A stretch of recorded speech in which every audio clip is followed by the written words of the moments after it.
पण अखेर ही लहानगी राज्ये बुडविण्याचा चंग सुलतानांनी बांधला. जव्हारच्या राजांनी मांडलिकत्व स्वीकारले. माहूरच्या जमठाकरी राजाची कत्तल उडाली आणि ती पंती विझली.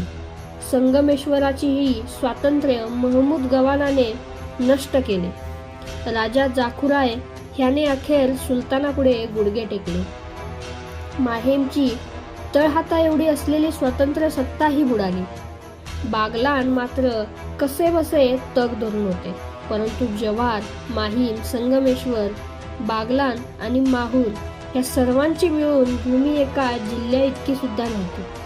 बाकीचा विशाल महाराष्ट्र कलबर्गा, थाळनेर आणि गुजरात येथील सुलतानांच्या दावणीला दिवस मोजीत खितपत पडलेला होता. अभिमन्यू सारख्या लढणाऱ्या या लहानग्या स्वराज्याचे स्वातंत्र्य संपल्यावर तर भीषण अंधार पसरला. हे तेजाळ तारेही लुप्त झाले. यादवांचे साम्राज्य बुडून 125 वर्षे उलटली. ती अशीच अखंड अपमानात ते तसेच पुढेही चालू राहिले. 10वा बहमनी सुलतान अल्लाउद्दीन शहा हा आता राज्यावर आला. हा स्वतःला फार मोठा सत्पुरुष समजत असे. ऐहिक व पारमार्थिक कृत्यात श्रेष्ठ, ईश्वराचा नम्र सेवक, न्यायी, दयाळू, सहनशील व उदार असा सत्पुरुष. केवढ्या मोठ्या मोलाची विशेष नाही. एवढ्या ह्या थोर सत्पुरुषाने आपल्या सुलतानीत केली तरी कोणती महत्त्व कृत्ये. त्याने प्रथम दिलावर खान नावाच्या आपल्या एका सरदारास कोकणात पाठवून त्याच्या मार्फत सोनखेडच्या एका नामवंत मराठा घराण्यातील एक सुंदर मुलगी आणून आपल्या जनानखान्यात दाखल केली. शंकरराव मोरे याच्या कुलीन घराण्यातील अशीच एक रूपवान मुलगी संगमेश्वराहून हुसेन अकबर नावाच्या सरदाराने आणून बादशहास बहाल केली. अशाच निरनिराळ्या 1000 बायका या सत्पुरुषाने गोळा करून आणल्या. एक तलावाकाठी याने एक स्वर्गमहाल नावाचा महाल बांधला. त्यात तो चैनीत कायमचा दंग असे मरेपर्यंत. हाच त्याच्या राज्यकारभार. हा सत्पुरुष असे म्हणत असे की कमीत कमी 1 लाखांची कत्तल करणे हे आमच्या बहमनी घराण्याचे धर्म कर्तव्य व परंपरा आहे. हा काफरांचा भयंकर द्वेष करीत असे. ब्राह्मणांविषयी तर तो बोलतही नसे. ब्राह्मणांना सरकारी नोकऱ्या मिळू देत नसे. या अल्लाउद्दीन शहाचा मुलगा हुमायून शहा तर इतका जुलमी व क्रूर संतापी होता की त्याचेच लोक त्याला जालिम म्हणत. तो जरी भयंकर क्रूर होता तरी त्याने तख्तावर आल्यानंतर मात्र पहिली कत्तल अगदी लहानशीच केली. फक्त 7000 माणसे त्याने ठार मारली. जनानखान्यातील कोणी बायकांनी लहानशी जरी चूक केली तरी तो त्यांना ठार करीत असे.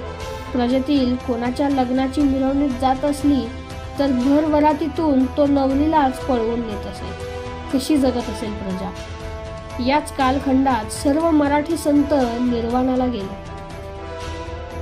चोखोबा, सावताजी माळी, पशिरा भागवत, विसोबा, जनाबाई आणि श्री नामदेव सर्वच संत गेले. योगीराज चांगदेवही गेले व दीर्घ काळ राहून गेले. आमच्या स्वराज्यासारखे हे संत गेले. महाराष्ट्राची उरली सुरली ऊब नाहीशी झाली. बहमनी सुलतानांच्या आमदानीत एका माणसाची तारीफ फार गायली जात असे. तो वजीर होता. वजीर आजम, वकील उल सल्तनत, मलिक उत्तुजार, खाजेखान मोहम्मद गावान.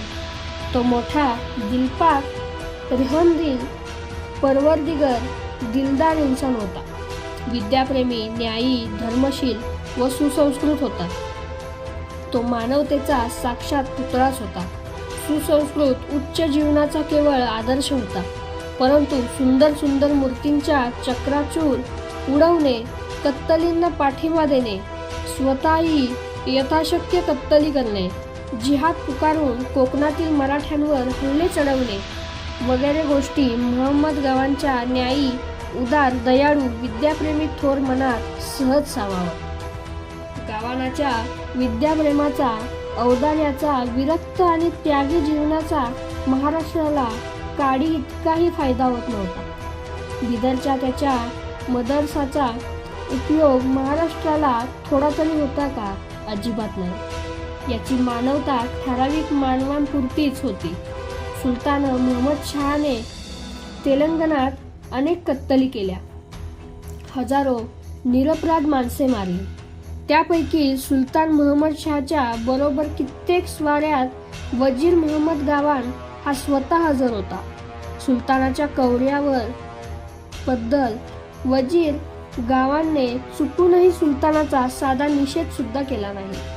हात तर धरलाच नाही. उलट एक उदाहरण फार क्रूर गमतीने आहे. कोंडापिलीचा किल्ला लढाई न करता सामोपचाराने सुलतान महमद शहाच्या कब्जात आला. त्याने किल्ल्यात प्रवेश केला त्यावेळी समोरच एक देवालय त्याला दिसले. सुलतान तेथे स्वतः गेला आणि त्याने तेथे असलेल्या निरपराध ब्राह्मणांना स्वतःच्या हाताने कापून काढले. लगेच ते देऊळ फोडून त्याची मस्जिद करण्याचा हुकूम सोडला. अंमलबजावणी झाली. सुलतान पुन्हा तेथे आला व या शुभ प्रसंगाप्रित्यर्थ त्याने पुन्हा स्वतःच्या हाताने काही लोकांना ठार केले. उगीचच. यात आश्चर्य म्हणजे या सुसंस्कृत, दयाळू, उदार महमद गावान वजीराने या थोर सत्कृत्याबद्दल सुलतान महमद शहाचे गाजी म्हणून मनपूर्वक कौतुकच केले. महाराष्ट्रात एक दुष्काळ पडला. तो 2 वर्ष टिकला. लोक अन्ना वाचून मेले. वजीर गावाने काहीही केले नाही. मंगळवेढ्याचा सामान्य ठाणेदार दामाजी आणि बहमनींचा असामान्य वजीर महमद गावान यांच्यातील मानवतेत असा फरक होता. या एकूण सर्वच सुलतानाच्या राज्यात महाराष्ट्र असाच दुःखात निथळत होता. इथले संत भिताडाखाली चिरडून मरत होते. दरबारात मात्र प्रदेशांतून अवलिये येत होते व त्यांचे मान सन्मान होत होते.